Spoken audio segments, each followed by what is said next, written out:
When you're parking on the street on a stat holiday, do you pay or do you just walk away?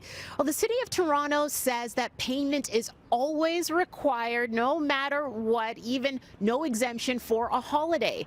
But Toronto Parking Enforcement is telling us a very different story. It's a story that will surprise and delight many holiday drivers. No, we direct them not to enforce pay and display in metered parking on statutory holidays.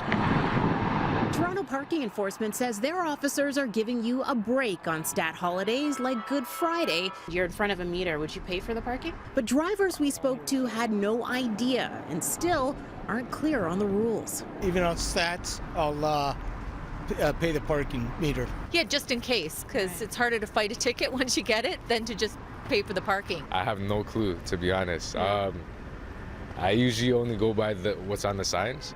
It's not listed on the parking meters, and if you check online, it's not actually part of the city's parking bylaw. It states that payment for parking is required 365 days a year. However, Toronto police have the discretion as to whether to enforce it.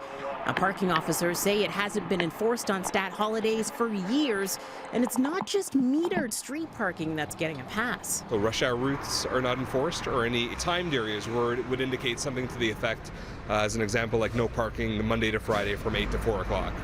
Since paid parking isn't being enforced, we asked city officials whether they're looking at changing the bylaw to make it consistent with reality. I guess the short answer and the unpopular answer is no. De Beermaker is on the Licensing and Standards Committee. He says paid parking should be enforced not as a cash grab, but to keep up with demand for parking spots. We have parking regulations for a reason, and that's encourage people to have short trips that might stay half an hour, 2 hours, go get your haircut and leave. Don't stay parked in one spot for 10 hours so that nobody else can get a spot and go get their haircut. How does the general public know when to pay or when to leave? Well, they don't.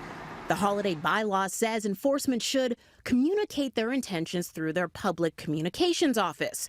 Besides these tweets, there's no official notification that goes out to drivers yet. So I think moving forward, we'll be issuing media releases prior to any statutory holidays indicating what the exemptions are or not.